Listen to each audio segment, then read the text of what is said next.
वंदे देवम उमापतिम सुरगुरुं वंदे जगत्कारणम वंदे पन्नगभूषणम दिग्धरम वंदे पशूनां पतिम वंदे सूर्यशशांक वनहीनयनम वंदे मुकुंद प्रियम वंदे भक्तजनाष्टम जयवर्धम वंदे शिवम शंकरम। बोलो शंकर भगवान की जय। ब्रह्मा जी बोले, हे नारद जी, कुछ समय के बाद एक बार मैना ने हिमाचल के पास जाकर प्रणाम किया। फिर नम्रता से बोली कि हे पतिदेव, पुत्री पार्वती अब विवाह के योग्य हो गई है। अब किसी सुंदर गुणयुक्त वर से इसका विवाह करना चाहिए। इस गुणवती सुंदर कन्या को इसके सम्मानी वर मिले, तभी यह प्रसन्न रह सकेगी। हिमाचल बोले, हे देवी, तुम इस प्रकार का संशय ही मत करो।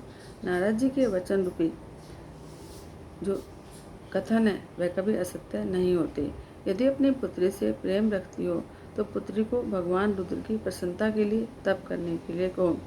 जब भगवान रुद्र प्रसन्न होकर इसे अपनी पत्नी बनाना स्वीकार करें तो इसके बुरे लक्षण भी उत्तम और शुभ हो गए। इतना सुनकर मैना प्रसन्न हुई, किंतु उमा की कोमलता देखकर मन दुखी हो गया और रोने लगी। मुख से वचन न निकल सका। तब सबके मन का भाव जानने वाली श्री उमा जी ने माता के भाव समझकर उन्हें धैर्य देकर कहा, माता, मैंने आज रात के चौथे पैर ब्रह्म मुहूर्त में एक विचित्र सपना देखा है, जिसमें मुझे एक तपस्वी ब्राह्मण के दर्शन हुए। उसने प्रसन्न होकर दया के द्वारा मुझसे कहा कि तू भगवान रुद्र की प्राप्ति के अर्थ तप कर। श्री पार्वती जी से इतना सुनकर मैना ने अपने पति को बुलाकर श्री पार्वती जी के सपने की बात कही।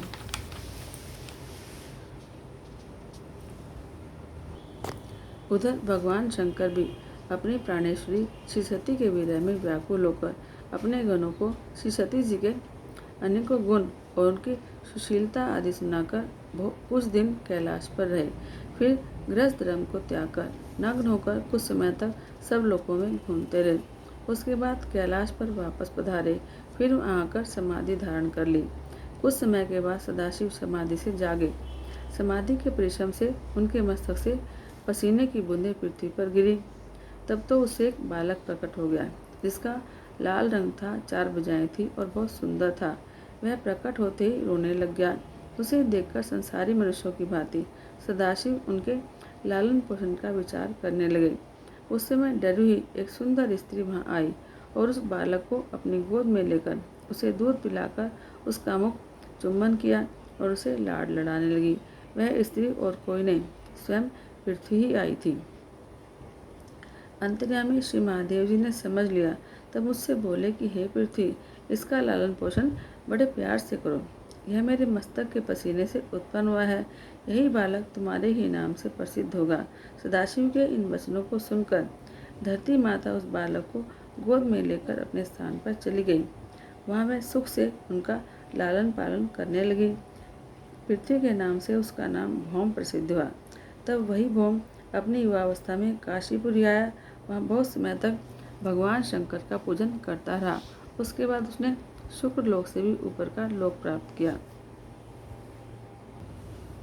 कुछ समय के बाद नंदी आदि मुख्य मुख्य गणों को साथ लेकर तप करने की इच्छा से भगवान हिमाचल प्रदेश में पधारे, जहाँ पतित पावनी गंगा ब्रह्मलोक से गिर रही हैं। उसी स्थान को अपने तक के योग्य और सुंदर जानकर वहाँ एकाग्र मन से सदाशिव आत्मचिंतन करने लगे। उनके शुभ आगमन का वृत्तांत उस समय हिमाचल को मालूम हुआ। हिमाचल भगवान रुद्र के दर्शन के लिए वहाँ आया और आकर प्रणाम और पूजन किया। भगवान शंकर हिमाचल से हंसते हुए बोले, हे हिमाचल, मैं यहाँ तप करने की इच्छा से आया हूँ। मैं गंगा किनारे तप करना चाहता हूँ। आप इस प्रकार का प्रबंध कर दो कि कोई भी मेरे पास न आए, जिससे मेरी तपस्या में विघ्न न होने पाए। ब्रह्मा जी बोले, हे नारद जी, इतना सुनकर हिमाचल ने कहा कि आप स्वतंत्र होकर यहाँ तपस्या करें। मैं सब प्रकार से आपकी सेवा करूँगा, आप निश्चिंत रहें। यह कहकर हिमाचल अपने घर को चले आए। मैना को आकर सारी बात बताई और अपने सेवकों को बुलाकर कहा कि श्री गंगा जी के प्रकट होने के स्थान पर आज से कोई न जाए। मेरी आज्ञा न मानकर वहाँ चला गया तो उसे मैं दंड दूंगा। ब्रह्मा जी बोले, हे नारद जी, कुछ दिनों के बाद पुष्प फल आदि लेकर श्री पार्वती जी को साथ लेकर हिमाचल भगवान रुद्र के पास पहुँचे। वहाँ जगत के स्वामी भगवान शंकर को प्रणाम करके श्री पार्वती जी को भगवान के सामने ले जाकर हिमाचल कहने लगे, हे भगवान, ये मेरी कन्या पार्वती है। यह आपकी सेवा करना चाहती है और आपका पूजन भी हमेशा करती है। अब मैं इसे आपकी सेवा में लाया हूँ। कृपा करके इसे अपनी दासी जानकर सेवा में स्वीकार करें। यह सुनकर सदाशिव ने अपने नेत्र खोले और सामने संपूर्ण गुणों में सुंदर अंगों वाली उमा को देखकर तब हिमाचल से कहने लगे कि हे हिमाचल, यह कन्या चंद्रमा के समान सुंदर रूपवती है। इसी कारण मैं इसका यहाँ आना पसंद नहीं करता, क्योंकि इस प्रकार की मायामयी स्त्रियों के आने से तपस्वियों की तपस्या में विघ्न पड़ता है। जब हिमाचल ने इस प्रकार के निष्ठुर और इच्छा रहित सदाशिव के वचन सुने तो उनका मन बड़ा दुखी और चिंतातुर हो गया। भगवान शंकर के वचन सुनकर पार्वती जी बोली, हे योगीराज, आपने जो कुछ भी पिताजी से कहा है उसका उत्तर मैं देती हूँ। हे अंतर्यामी, आपने एक महान तप करने का निश्चय किया है। ऐसा तप क्या शक्ति युक्त नहीं, यदि यही शक्ति सब कर्मों की प्रकृति मानी गई है। इसी से ही चराचर जगत की रचना पालन सहार होता है।